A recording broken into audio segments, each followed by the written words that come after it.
जय श्री राम मित्रों।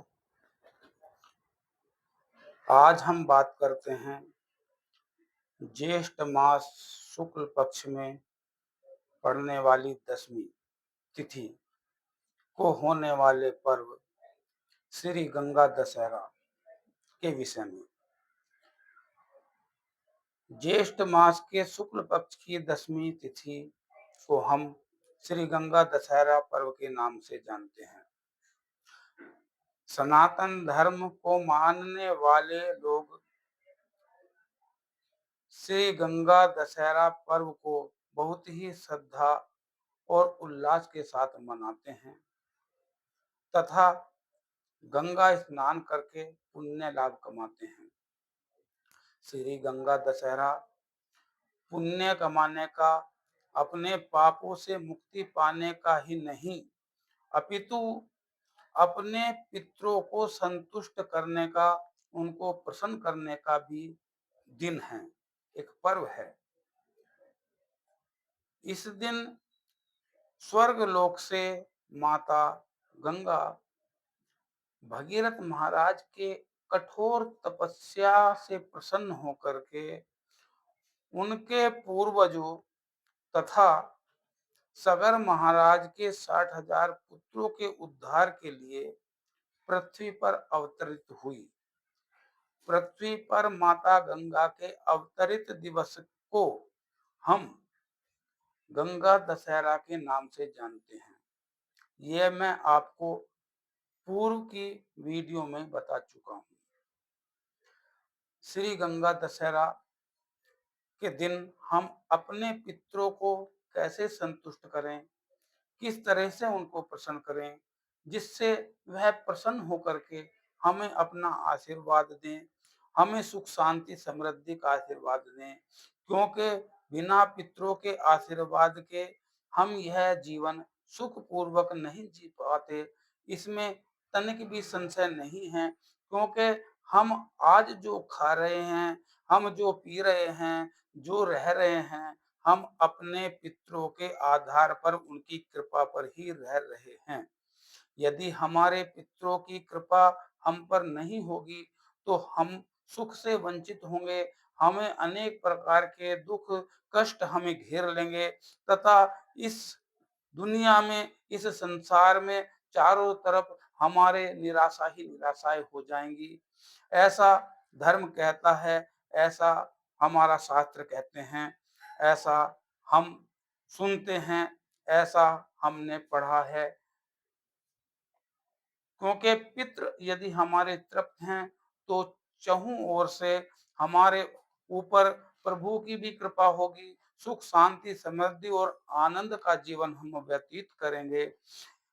अब हम विचार करते हैं कि आखिर श्री गंगा दशहरा के दिन हम किस तरीके से अपने पितरों को संतुष्ट करें, उनको प्रसन्न करें, किस तरीके से हम उनका आशीर्वाद प्राप्त करें। तो इसके लिए हमें कुछ कार्य करने होते हैं, उनको करने चाहिए अपने पितरों के निमित्त। ये हमारा कर्तव्य है, ये हमारा सौभाग्य भी है।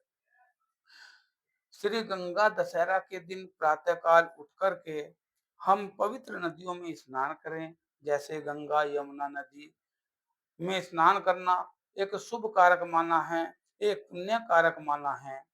यदि हम किसी कारणवश हम इस तरीके की पवित्र नदियों में स्नान करने नहीं जा पा रहे, कोई भी कारण हो सकता है अपने जीवन में, तो हम घर पर ही जिस पात्र में हम स्नान कर रहे हैं उसमें श्री गंगा जल को डाल करके हम उससे स्नान करें और गंगा जी का ध्यान करें।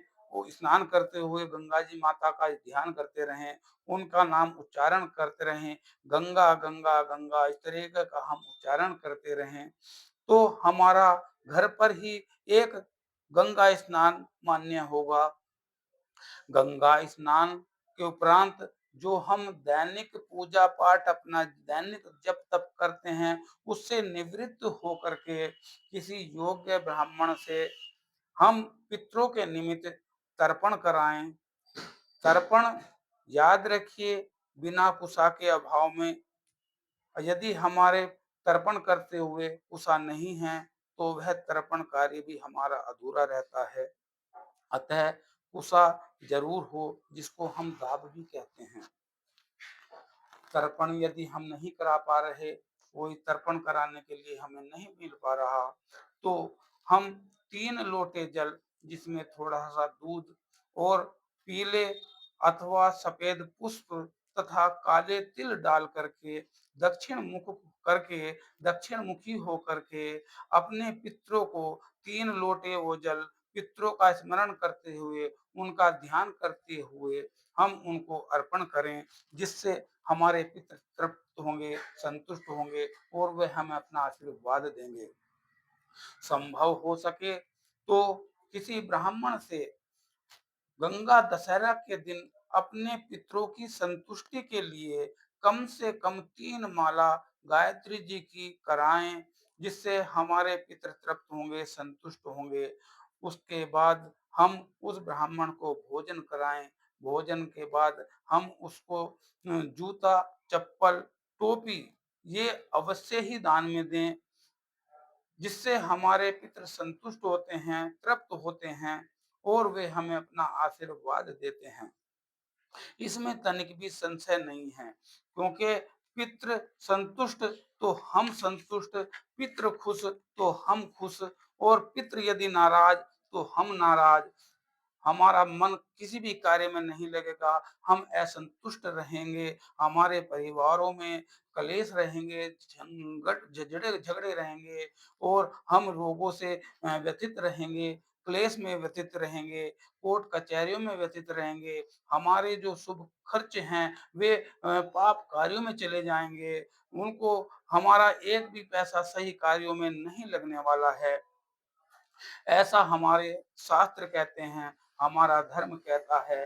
अतः पितरों की तृप्ति ही हमारा सर्वश्रेष्ठ कर्म है। हमारे पितृ तृप्त होंगे, हमारे घर में सुख शांति समृद्धि होगी। ये करा कर काम करके हम ब्राह्मण से आशीर्वाद लें और वह जल हम किसी बड़े वृक्ष में, पीपल के वृक्ष में हम उसको अर्पण कर देवें।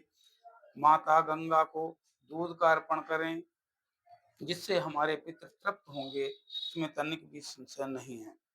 आगे आपकी अपनी सोच है, आपका अपना विचार है, जैसे करना है आप करिए, मेरा कार्य केवल बताने का है। जय श्री राम।